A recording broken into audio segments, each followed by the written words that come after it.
Hello friends, welcome to Joni's education. இன்றைய தலைப்பு மௌரியர்கள் part 2. வாங்க சேர்ந்து படிக்கலாம். மௌரியர்களின் நிர்வாகம் பற்றி படிச்சிடலாம். மௌரிய பேரரசின் தலைநகர் பாடலிபுத்திரம். இந்த நகருக்கு 64 நுழைவு வாயில்களும் 570 கண்காணிப்பு கோபுரங்களும் இருந்தன. கிரேக்க வரலாற்றாளர்கள் மௌரிய அரசை ஒரு மையப்படுத்தப்பட்ட அரசு என குறிப்பிடுகிறார்கள். மையப்படுத்தப்பட்ட அரசு என்பது பேரரசின் பரந்து விரிந்த பகுதிகள் முழுவதிலும் ஒரே விதமான நிர்வாக அமைப்பு. மையப்படுத்தப்பட்ட அரசு என்பது பேரரசின் பரந்து விரிந்த பகுதிகள் முழுவதிலும் ஒரே விதமான நிர்வாக அமைப்பு. அரசரே மௌரிய பேரரசின் மேலான இறையாண்மை எனப்பட்டார். நாட்டின் நிர்வாகத்தின் தலைவர் அரசர். மந்திரி பரிஷத் என்னும் அமைச்சரவை அரசருக்கு உதவியது. இந்த அமைச்சரவையில் ஒரு மதகுரு அல்லது புரோகிதர், மகா மாத்திரையர்கள் என்று அழைக்கப்பட்ட செயலாளர் மற்றும் இளவரசன் ஆகியோர் இருந்தனர்.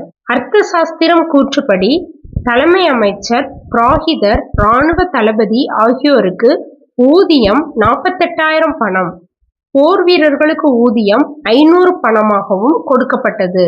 மதகுரு மிக முக்கியமானவர் என கருதப்பட்டார். தலைநகர் பாடலிபுத்திரம் நேரடியாக நிர்வகிக்கப்பட்டது. இந்த அதிகார முறை கிராமங்கள், நகரங்கள், மாகாண தலைநகரங்கள், முக்கிய நகரங்கள் என்ற படிநிலைகளை கொண்டது. கிராமங்கள், நகரங்கள், மாகாண தலைநகரங்கள், முக்கிய நகரங்கள் என்ற படிநிலைகளை கொண்டது. பாடலிபுத்திரம் தவிர மௌரியர்களின் எஞ்சிய அரசு பகுதிகள் எதெல்லாம் பார்ப்போம். ஆந்திர பிரதேசத்தின் கர்னூலுக்கு அருகில் உள்ள ஸ்வர்ணகிரி, உஜ்ஜயினி. உஜ்ஜயினி என்பது அவந்தி மாளவம் சேர்ந்த பகுதிகள். ஆந்திர பிரதேசத்தின் கர்னூலுக்கு அருகில் உள்ள ஸ்வர்ணகிரி, உஜ்ஜயினி. வடமேற்கில் தட்சசீலம், பாகிஸ்தான் சைடு. வடமேற்கில் தட்சசீலம். தென்கிழக்கில் ஒடிசாவின் தோசாலி. தென்கிழக்கு அப்படிங்கிறது வங்காள விரிகுடா பகுதி. தென்கிழக்கில் ஒடிசாவின் தோசாலி. எஞ்சிய மௌரிய அரசு பகுதிகள் ஆந்திர பிரதேசத்தில் ஸ்வர்ணகிரி, உஜ்ஜயினி, வடமேற்கில் தட்சசீலம், தென்கிழக்கில் ஒடிசாவின் தோசாலி என்று 4 மாகாணங்களாக பிரிக்கப்பட்டு அரசரின் பிரதிநிதிகளால் ஆளப்பட்டன. அரச பிரதிநிதிகள் பெரும்பாலும் மௌரிய அரசின் இளவரசர்கள் ஆவர். மௌரிய அரசரின் இளவரசர்கள் தான் அரச பிரதிநிதியா இருந்தாங்க. இவங்க தான் இந்த 4 மாகாணங்களையும் ஆண்டாங்க. அரசர் ஒரு சிறந்த உளவுத்துறையை கொண்டிருந்தார். நெக்ஸ்ட், சமகர்த்தா. அரசருக்கு கீழே இளவரசர் அரச பிரதிநிதியா செயல்பட்டாரு. அதுக்கு அடுத்து சமகர்த்தா, வரி வசூல் செய்பவர், செலவுகளுக்கு பொறுப்பு இவர்தான். நிதி அமைச்சர் போல் இருந்தார். நிதி சம்பந்தப்பட்ட எல்லா விஷயங்களையும் இவர் தான் கண்காணிச்சாரு. இவர் அனைத்து மாகாணங்கள், நகரங்கள், சுரங்கங்கள், காடுகள், வணிக பெருவழிகள், வருவாய் வரக்கூடிய மற்ற வழிகள் என அனைத்தையும் மேற்பார்வை செய்தார். சமகர்த்தா வரி வசூல் செய்பவர், நிதி அமைச்சர் போல் இருந்தார். கருவூல நிர்வாகி, வரி வசூல் குறித்த ஆவணங்களை நிர்வகித்தார். சமகர்த்தா வரி வசூல் மட்டும் செய்வாரு. கருவூல நிர்வாகி அந்த ஆவணங்களை நிர்வகித்தார். நகரிகா, நகர நிர்வாக அதிகாரி, நகரிகா எனப்பட்டார். மாவட்ட நிர்வாக அதிகாரி ஸ்தானிகர் எனப்பட்டார். 5 முதல் 10 கிராமங்களுக்கு பொறுப்பாக இருந்தவர் கோபா என்ற அதிகாரிகள். நகரிகா நகர நிர்வாகி, ஸ்தானிகர் மாவட்ட நிர்வாக அதிகாரி, கோபா என்ற அதிகாரிகள் 5 முதல் 10 கிராமங்களுக்கு பொறுப்பாக இருந்தனர். நகரிகா என்ற நகர நிர்வாகிக்கு ஸ்தானிகர், கோபா என்ற அதிகாரிகள் உதவி செய்தனர். கிராமணி கிராம அதிகாரி. கிராமங்கள் தன்னாட்சி பெற்றிருந்தன. கிராமணி மத்திய அரசாங்கத்தாலும் கிராம மூத்தவர்கள் குழுவாலும் நியமிக்கப்பட்டார்.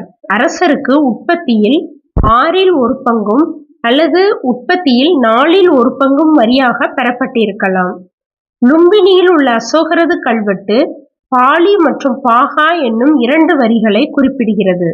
லும்பினியில் உள்ள அசோகரது கல்வெட்டு பாலி மற்றும் பாகா என்னும் 2 வரிகளை குறிப்பிடுகிறது. பாகா என்பது மொத்த விளைச்சலில் 6 1 பங்கு நிலவரி. பாகா என்பது மொத்த விளைச்சலில் 6 1 பங்கு நிலவரி. அரசு வருவாயில் பெரும்பகுதி இராணுவத்திற்கான ஊதியம், அரசு அதிகாரிகளுக்கான ஊதியம், அறக்கட்டளைகள், நீர்ப்பாசன திட்டங்கள், சாலைகள் அமைத்தல் போன்ற பொதுப்பணிகள் ஆகியவைகளுக்காக செலவிடப்பட்டது. அரசு வருவாயில் பெரும்பகுதி இராணுவத்திற்கான ஊதியம், அரசு அதிகாரிகளுக்கான ஊதியம், அறக்கட்டளைகள், நீர்ப்பாசன திட்டங்கள், சாலைகள் அமைத்தல் போன்ற பொதுப்பணிகள் ஆகியவைகளுக்காக செலவிடப்பட்டது. நிலங்களே அரசருக்கு அதிக வருவாயை ஈட்டி தந்தது.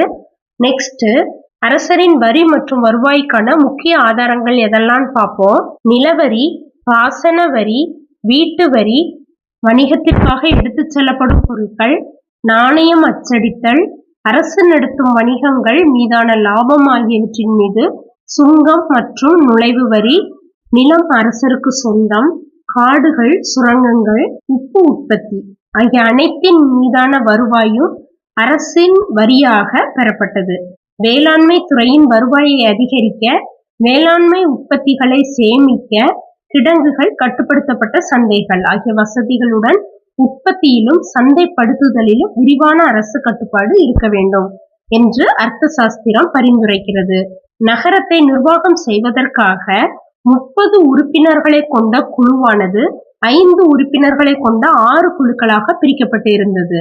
நகரத்தை நிர்வாகம் செய்ய 6 குழுக்கள் இருந்தது. ஒவ்வொரு குழுவிலும் 5 உறுப்பினர்கள் இருந்தாங்க. மொத்தம் 30 உறுப்பினர்கள். ருத்ரதாமனின் ஜூனகாத் கல்வெட்டு.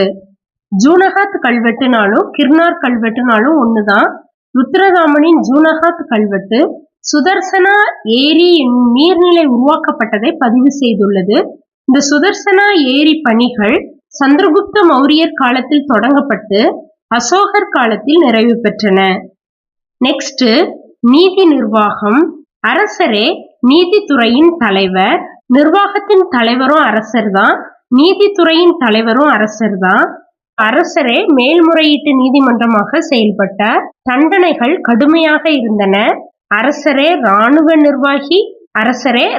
நிர்வாகி, படைகளின் தலைமை தளபதியும் ஆவார். நீதிமன்றத்தின் தலைவர் அரசர் தான், நிர்வாகத்தின் தலைவர் அரசர் தான், இராணுவ நிர்வாகி, படைகளின் தலைமை தளபதி எல்லாமே அரசராகத்தான் இருந்தாரு. நீதிமன்றங்கள் மூலம் நீதி வழங்கப்பட்டது. இருவகை நீதிமன்றங்கள் இருந்தன.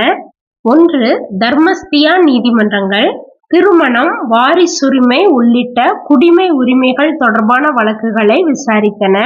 மத சடங்குகளை 3 நீதிபதிகளும் 3 அமாத்தியாக்களும், செயலாளர்கள், அமாத்தியர்கள்னா செயலாளர்கள், 3 நீதிபதிகளும் 3 அமாத்தியாக்களும் விசாரித்தன. கந்த கோஷந்தனா என்றால் முல்லை எடுத்தல் என்று அழைக்கப்பட்டது. கந்த கோஷந்தனா 3 நீதிபதிகளும் 3 செயலாளர்களும் இருந்தார்கள். இந்த நீதிமன்றத்தின் முக்கிய பணி சமூக விரோதிகளையும் பல்வேறு குற்றங்களையும் அகற்றுவதாகும். இந்த நீதிமன்றத்தின் முக்கிய பணி சமூக விரோதிகளையும் பல்வேறு குற்றங்களையும் அகற்றுவதாகும். இது இன்றைய நவீன காவல்துறை போல இயங்கியது. தர்மஸ்தியா திருமணம், மத சடங்கு உள்ளிட்ட குடிமை உரிமைகளை விசாரித்தன. கந்த கோஷந்தனா சமூக விரோதிகளையும் குற்றங்களையும் அகற்றியது. நீதிமன்ற துறையின் நோக்கம் அன்றாட வாழ்வில் அரசாங்கத்தின் கட்டுப்பாட்டை கொண்டு வருவதாகும். நெக்ஸ்ட், 30 நபர்களை கொண்ட குழு 5 உறுப்பினர்களை கொண்ட 6 குழுக்களாக பிரிக்கப்பட்டிருந்தன. அதாவது 6 குழுக்கள் இருந்தது. ஒவ்வொரு குழுவுக்கும் 5 உறுப்பினர்கள், மொத்தம் 30 நபர்கள். ஒவ்வொரு குழுவும் கீழ்கண்டவற்றை நிர்வாகம் செய்தது. மொத்தம் 6 குழுக்கள். ஃபர்ஸ்ட் கடற்படை, செகண்ட் ஆயுதங்களை கொண்டு போய் சேர்க்கிறதுக்கு, விநியோகம் செய்யறதுக்கும் போக்குவரத்து, இது எல்லாம் சம்பந்தப்பட்ட ஒரு குழு. போக்குவரத்து மற்றும் விநியோகம். காலாட்படை, குதிரைப்படை, தேர்ப்படை, யானைப்படை. அர்த்த சாஸ்திரம். இதை எழுதியவர் கௌடில்யர். மௌரிய அரச நிர்வாகத்திற்கான ஒரு வழிகாட்டி நூல் அப்படின்னு சொல்லலாம். இந்த நூலில் கூறப்பட்டுள்ள கருத்துக்களோடு அசோகரின் கல்வெட்டு கட்டளைகள், மெகஸ்தனிஸின் குறிப்புகள் ஆகிய எல்லா செய்திகளையும் இணைத்து கொண்டால் மௌரிய பேரரசு எப்படி இருந்தது என்பதை நாம் தெரிந்து கொள்ள முடியும்.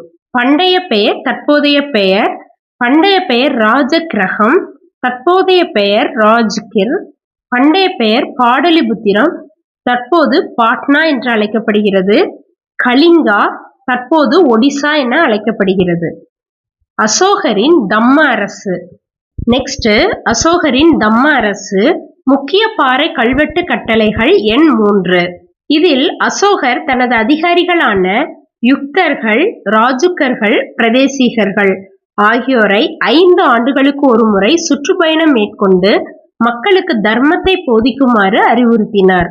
யுக்தர்கள் என்றால் கீழ்நிலை அதிகாரிகள், ராஜுக்கர்கள் கிராம நிர்வாகிகள், பிரதேசிகர்கள் மாவட்ட தலைவர்கள். யுக்தர்கள் அப்படின்னா கீழ்நிலை அதிகாரிகள், யுக்தர்கள் முக்கில் கிடக்காங்க அப்படின்னு ஞாபகம் வச்சுக்கோங்க. யுக்தர்கள் கீழ்நிலை அதிகாரிகள், ராஜுக்கர்கள் கிராம நிர்வாகிகள், கிராமத்துல இருக்கிறவங்க அவங்க விவசாய நிலத்துக்கு அவங்க தான் ராஜா அப்படி ஞாபகம் வச்சுக்கோங்க. ராஜுக்கர்கள் கிராம நிர்வாகிகள், பிரதேசிகர்கள் மாவட்ட தலைவர்கள். இவங்களை 5 ஆண்டுகளுக்கு ஒரு முறை சுற்றுப்பயணம் மேற்கொண்டு மக்களுக்கு தர்மத்தை போதிக்குமாறு அறிவுறுத்தினார். முக்கிய பாறை கல்வெட்டு கட்டளைகள் எண் 3. இந்த எண் 3ல 3 அதிகாரிகளை பத்தி சொல்றாரு அப்படி ஞாபகம் வச்சுக்கோங்க. கலிங்க பாறை கல்வெட்டு கட்டளைகள் எண் 1.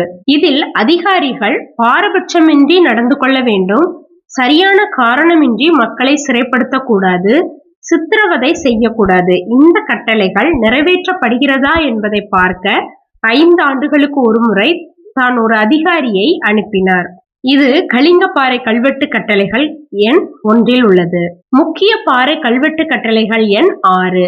இதில் தான் எங்கே இருந்தாலும் தமக்கு முறையான தகவலும் ஆலோசனையும் தரப்பட வேண்டும் என்றார். இது கட்டளைகள் எண் 6. 6 இருந்தாலும் 9 இருந்தாலும் எங்கே இருந்தாலும் அப்படி ஞாபகம் வச்சுக்கோங்க. எங்கே இருந்தாலும் முறையான தகவலும் ஆலோசனையும் தரப்பட வேண்டும் என்றார். முக்கிய பாறை கல்வெட்டு கட்டளைகள் எண் 7 மற்றும் 12. அனைத்து மதங்களும் அமைதி நிலவ ஒத்துழைக்க வேண்டும் என்றும் எல்லா மதங்களுக்கும் துறவிகளுக்கும் மரியாதை தரப்பட வேண்டும் என்று கூறினார். 7-12ங்கிறது வாரம் 7 மாதம் 12. இந்த ரெண்டையும் ஞாபகம் வச்சுக்கோங்க.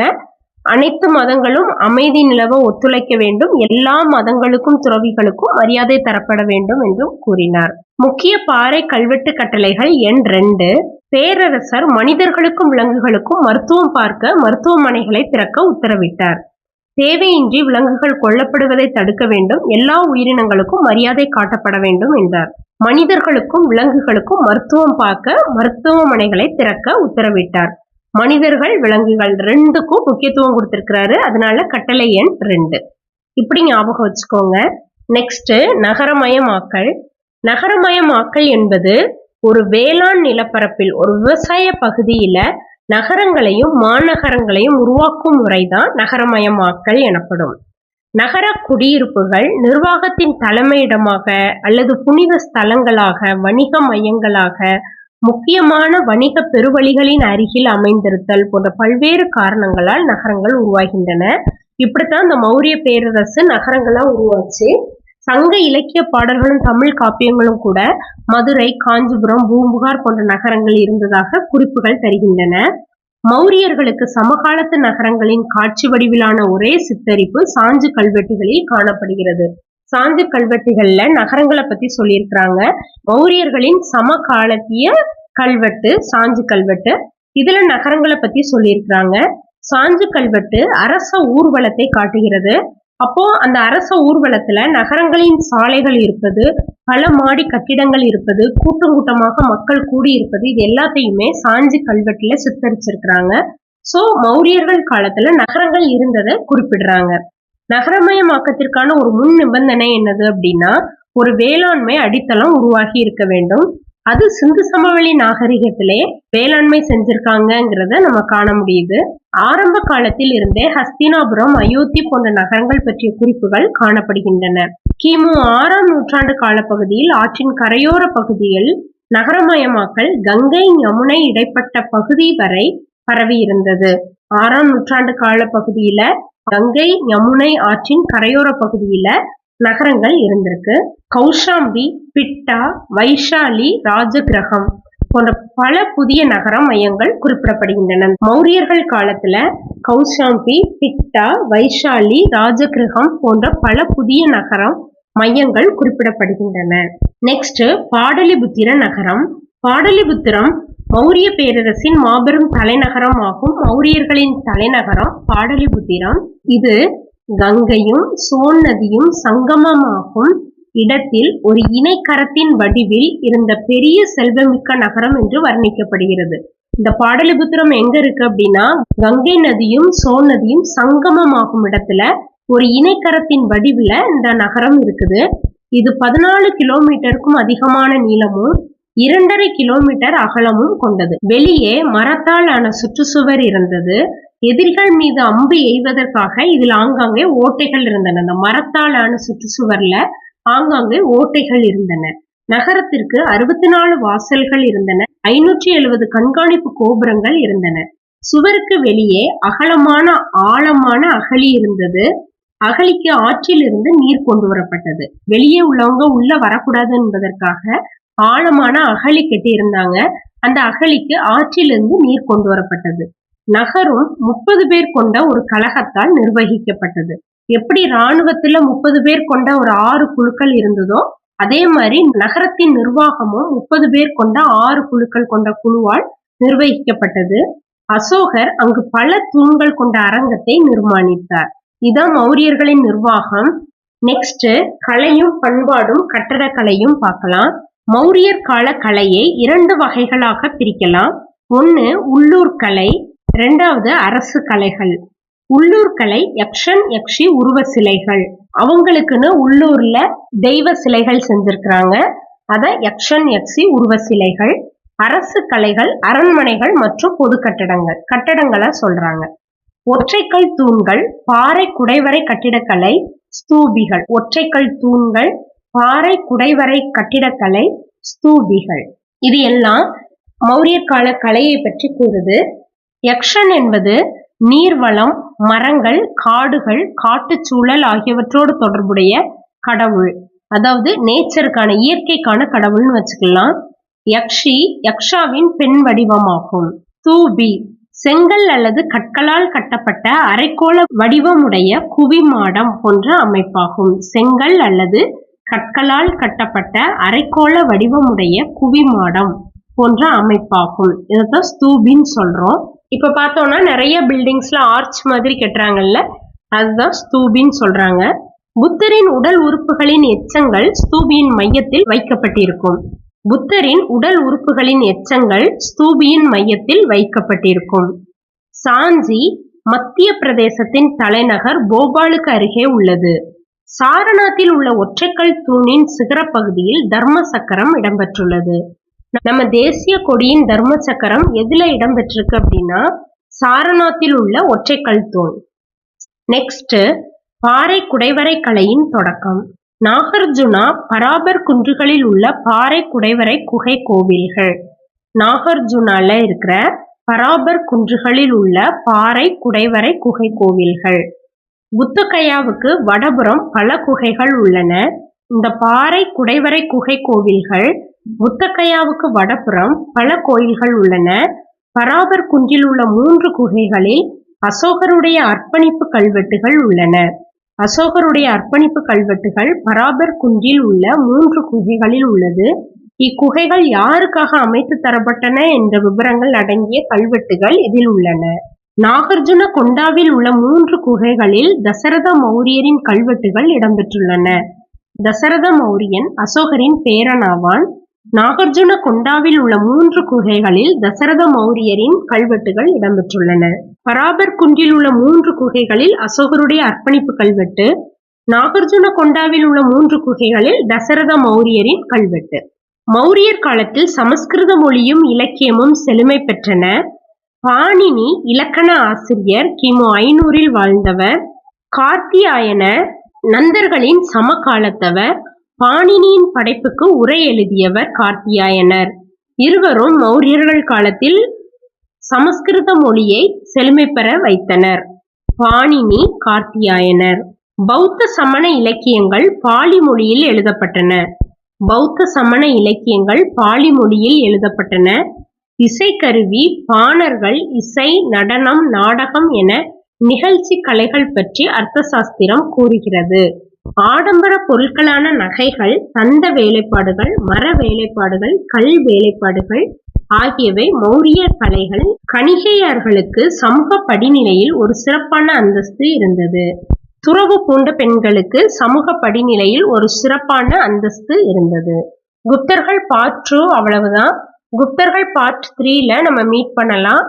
இந்த வீடியோ உங்களுக்கு யூஸ்ஃபுல்லா இருந்துச்சுன்னா சப்ஸ்கிரைப் பண்ணி வச்சுக்கோங்க. அப்பதான் நாங்க